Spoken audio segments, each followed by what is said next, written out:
Hello, my name is Ferric. I am one of the moderators on the Archipelago Discord server. I do stuff like I manage a Ginabot, I do the website, I made the Ocarina of Time client, Z5 client, and I also do the SNC, Super Nintendo client. Um, so the reason I have called you all here today is because we have a few things to talk about. Just Archipelago related stuff, a couple announcements, a few reminders, just general stuff to go over. Um, First and most importantly, I think, is that I am discontinuing development on the Super Nintendo client. So that's the standalone client that handles Link to the Past and Super Metroid. You will, starting with Archipelago 030, you'll have to use the SNI client that comes included with the Archipelago installer. So you check the box during installation and install the SNI client and you use that to play. I have a few reasons that I'm doing this. I'll be brief about it. Just a little bit of history. Back in the day, when this Archipelago, when it was still called Berserker's Multi-World, when we only had Link to the Past, the client was just a little text window, it was a little command line window, and there really wasn't anything else to it. It was just a very simple program. And I decided I didn't like that, so I wrote a web UI for it, which basically you still had to run the little terminal box, but it also popped up a web browser that was just kind of a nicer UI, easier to run with. And eventually I wanted to get rid of that terminal box altogether, so I wrote the Z3 client, which was kind of the early precursor to what SNC currently is.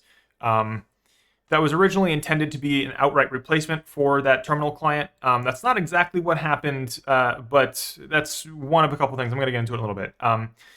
So after Z3 client came out, at some point I released the Super Metroid client after Lord Lu added Super Metroid, and we were talking about that, and I realized it was like a little too much work to ask for any developer to be like, oh, and also, please, write a whole new client. And I was like, well, I already have Z3 client. Let me just, basically copy this client and, swap out the guts, replace the Super Metroid logic into where the Link to the Past logic was.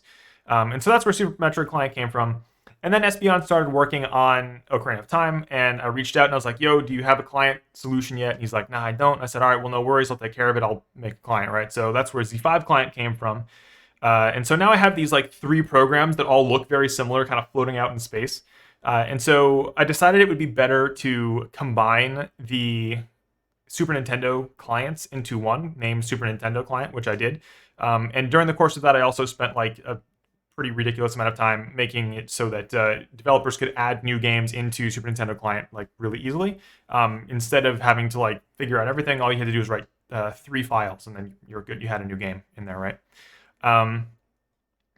However, things did not always go according to plan there. So, like I said, originally it was supposed to be a replacement for the little terminal client, but that eventually became multi-client, and multi-client eventually became SNI client, which is now included in the Archipelago installer, which you will need to use now instead of SNC. Brief reminder. So originally, like I said, that client was going to go away, but Berserker started using it for testing, and then I think at some point, actually, no, he added Kiwi to it, which is with the UI. It's written in a language called Kiwi. So that stuck around.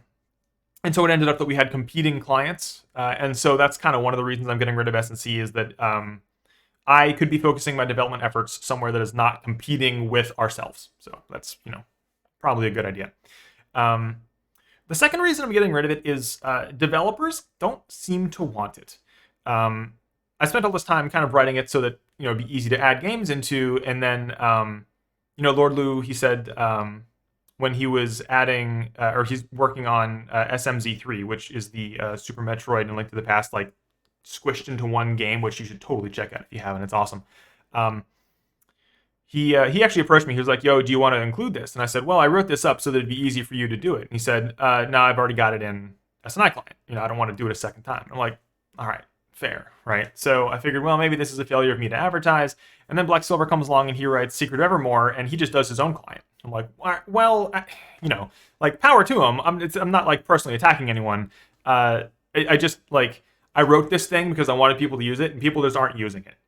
So, I'm not gonna support software that people don't want. So that's that. And then the third reason I'm getting rid of it is that it seems to me that the community at large just kind of doesn't know about it. Uh, if this is the first time you're hearing about it, did you know there is an alternate client for Link to the Past and Super Metroid that has better accessibility, or not better, well, it has some extra accessibility features and it looks nicer and it's all, did you know, right? Well, not anymore. It's going away. A lot of the community just kind of doesn't know about it, and I don't know if that's just a failure of my part on advertising or what, but people just never found out about it, so it's going away. That way I won't have to worry about it anymore. So that's it. That's that announcement. We're getting rid of SNC. Use SNI client instead. On a slightly related note, I will say I do plan on updating SNI client. Like I mentioned, it uses Kivy, so I want to pull in a couple of things. I want to pull in, the ability to like change some colors. I want to pull in something from SNC that was really well loved was the you could change the font size just by clicking on a button. So I want to bring that in there. Kivy gives access to a lot of cool features that we can do. So I'm gonna be upgrading that instead, and that we're not working against each other all the time. All right, moving on to other news. I mentioned this.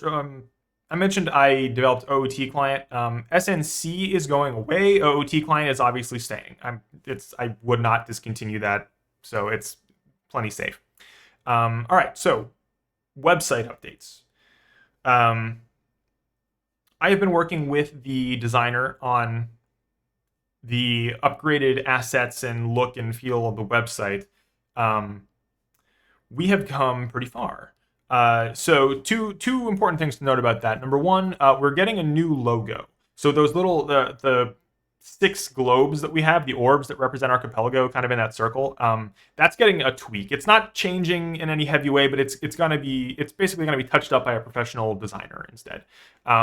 It was originally made by one of our previous mods, Frostwares. He has not been around in quite some time. He just like logged off one day and never saw him again. So whatever.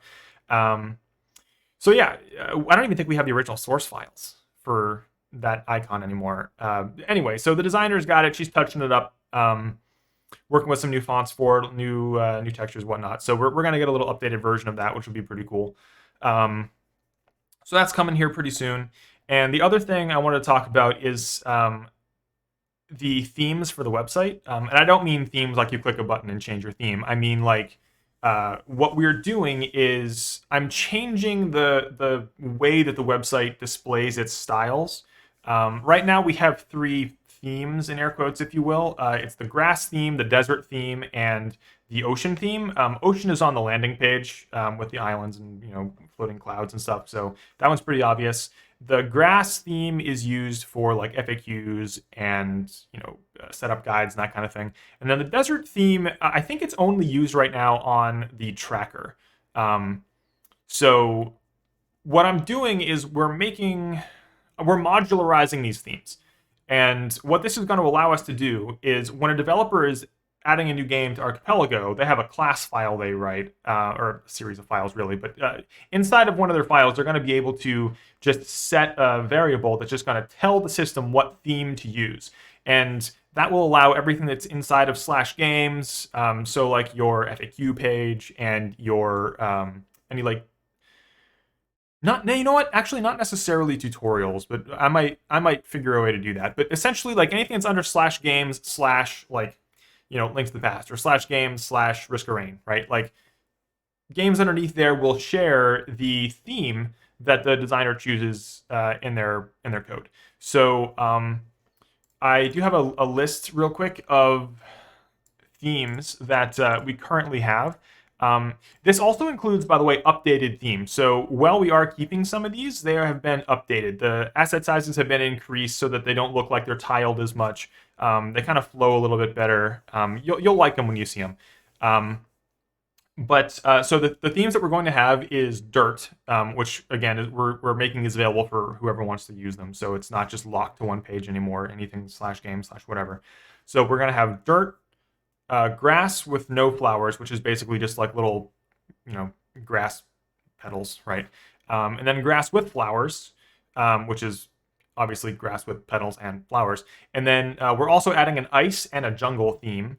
And then once those 5 themes are like locked in and ready to go and all modularized and everything, then we're going to be adding a couple of more things. I want to add other stuff like Tundra. I want to add like an underground thing. I want to add like a few more things. There are a couple of other ideas that I have that we'll be adding, but for right now, the new themes will be Dirt, Grass 1 and Grass 2, Ice, and Jungle. So developers will be able to choose from among those for their site, for their sections of the site. Oh yeah, as an aside to this, I keep declining pull requests from people who want to make the site look better, like pull requests for style updates to the site, and with humility, we pay a designer to do the site, and I value a single designer having control over the site. It provides us with a level of consistency that we wouldn't be able to get if we had multiple people contributing styles to the site. So that's why we are declining pull requests for styles, because in the past we have like pooled resources, but like amongst the admins and stuff to like pay for design stuff. At this point, I'm just paying for it out of pocket. I'd rather have like I said, I'd rather have a single designer working on the styles across the site as opposed to pooling resources to like come up with different styles and ideas and that kind of thing. So the end result should be that the site looks beautiful and you have modularized themes, and we're gonna get upgrades and upgrades and upgrades, right? So that's the plan. We recently, this is a new announcement. We're moving away from new thing / move forward. So we recently updated the roles on the server, on the Archipelago server. If you already saw the announcement, perfect, great, love it. Thank you for checking the announcements channel. If you didn't, you need to go reacquire your roles. There are a few things that have changed. I'm just referencing the announcements post here, but multi-mystery, meta-mystery, meme mystery, those types of roles, they have been deleted. You need to go reacquire them. Multi-mystery has been split into LFG short and LFG long. The distinction between the two is that short should be 2 hours or less and long should be 2 or more hours. It's not like a strict rule, but it helps you to organize and plan for your time commitments. We deleted meta mystery, and we also deleted meme mystery. We sort of combined them into LFG themed as a new role, which generally is used for like, hey, if you only want one game, or like, oh, and we're doing the like Doritos and Mountain Dew theme game for Link to the Past, or like whatever, right? Like some general restriction on the rule set of games, whatever. That's what LFG themed is for. We renamed beginner multi to beginner friendly. We also moved the async role out of the LFG category and moved it up into announcements. Logic behind that is because async is kind of one of our big selling points, and it made more sense to put it inside of announcements because like we always use async announcements for it anyway, so why would it not be as part of the announcements role? And then finally, community async and competitive have not changed, but you still need to reacquire the role. Sorry. Okay, so check role request, the channel. Go to it. Now, go. I'll wait. You done? Good. All right, so last thing to mention is... Yes, last thing to mention is I'm working on a little another game to add to AP. I'm not willing to say quite what it is yet, but I will say it is an RPG, and it has automatically generated dungeons. The game originally did not have that. I rewrote it so that it's literally a brand new game every single time. New rooms, new traps, new enemies, new, blah, blah, blah, every single time. So be on the lookout for that. I'm not willing to say what it is just yet, which game it is, just because in the off chance it doesn't pan out, I don't want to get people's hopes up. But it's looking good. So all right, that is everything that we needed to go over. Thank you for hanging out with me for the past, 15-ish minutes. Yeah, have an excellent night. And, as always, don't forget to check Agina's Cave.